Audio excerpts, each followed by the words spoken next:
Okay, let's just put it out there to start with. Me wearing a big woolly jumper on a day that's 28 degrees Celsius is not me just trying to find a fancy segue into talking about Myrmecophila, because the way I'm dressed on a day like this and Myrmecophila do have something in common. Let's get into their culture sheet and explain to you exactly what I'm talking about. This is Myrmecophila tubercinus with these long arcing flower spikes and these amazing blooms. They really are very intricate and stunning, and also quite large actually. Not only the long flowering spike, sorry, my brain is all fuzzed.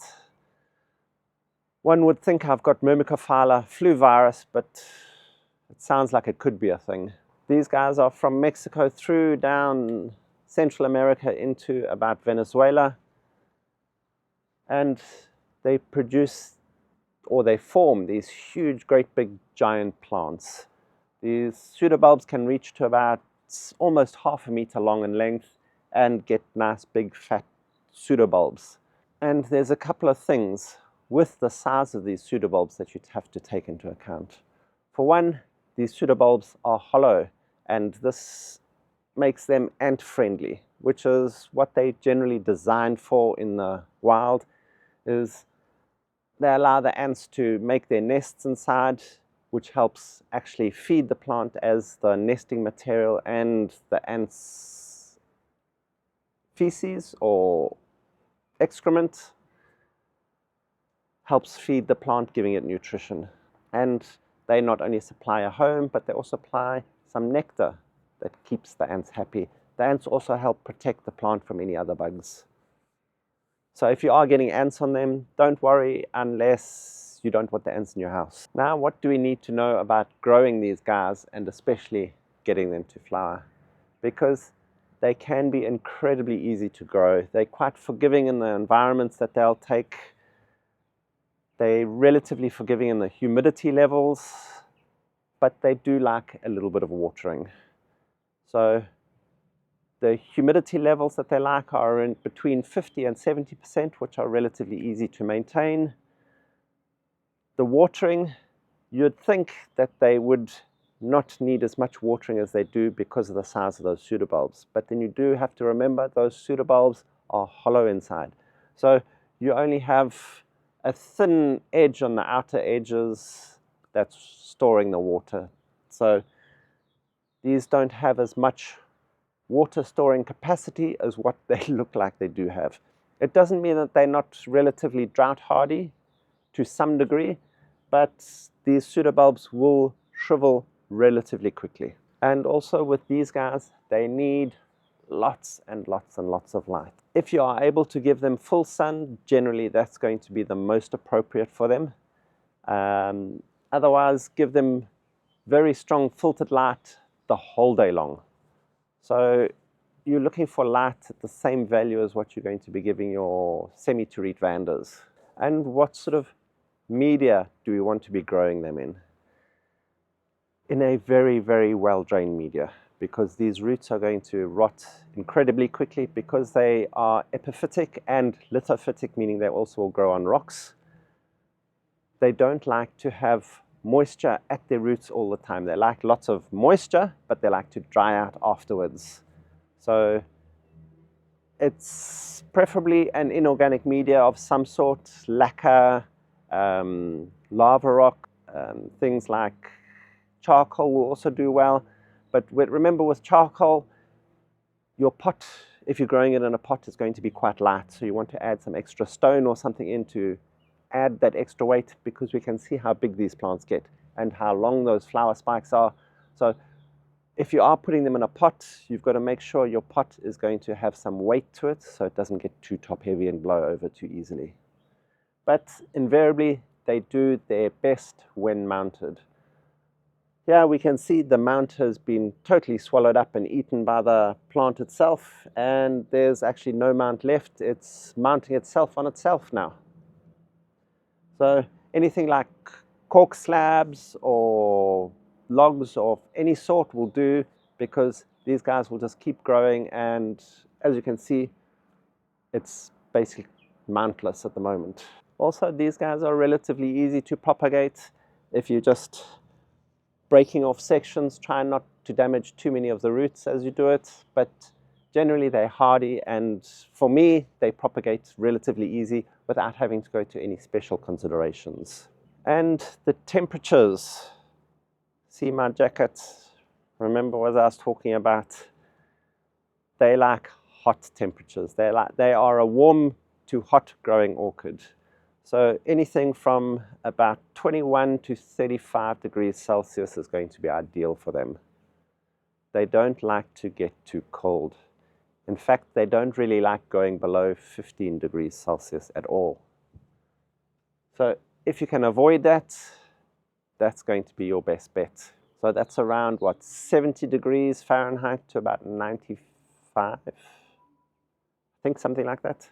So they're going to be growing in much the same conditions, but much stronger light than your Phalaenopsis. And when I'm talking about these temperatures, and earlier I was telling you how easy and forgiving these orchids are to grow, because they do grow in temperatures that are suboptimal.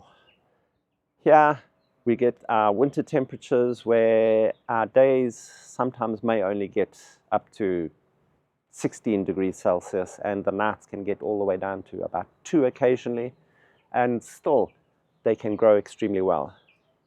You're going to have one terrible problem there. If your temperatures are too cold during that winter period, you're not going to get any of these.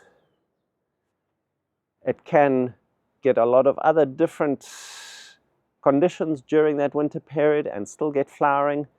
So if your humidity fluctuates and all of that other stuff, if you get slightly drier or any of that, that's not going to affect your flowering the same way as what cold is going to do.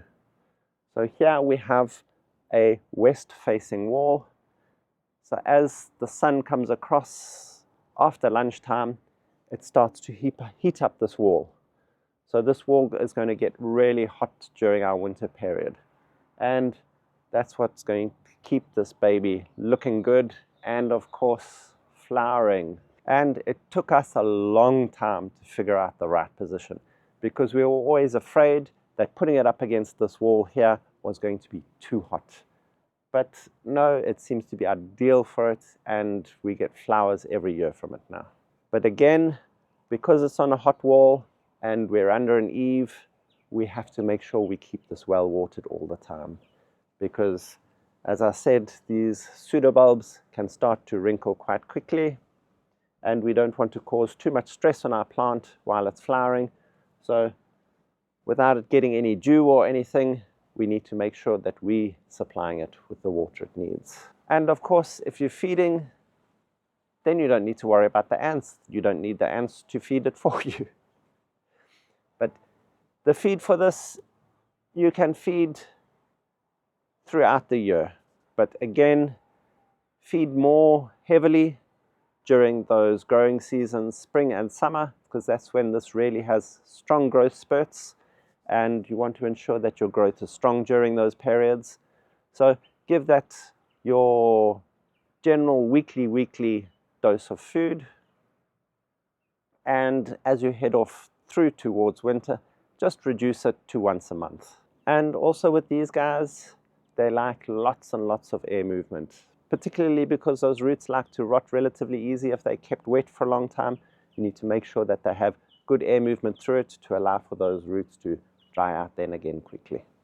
So we get these magnificent flower spikes in springtime, but they take a long time to grow. So you'll start seeing those first nubs starting to shoot up in winter, and those will slowly grow and grow and grow and grow. And if your temperatures get too cold, those little flower spikes die off.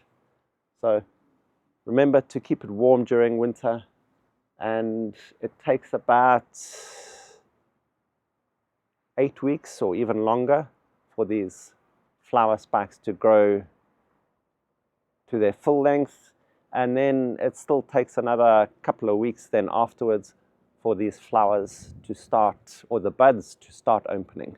And if you always want to be sure you're giving your orchids the right conditions for flowering, check out that Buy Me a Coffee link down below. Ed posts articles on a lot of different orchids all the time, and that can be your go-to resource to ensure you can grow like a pro.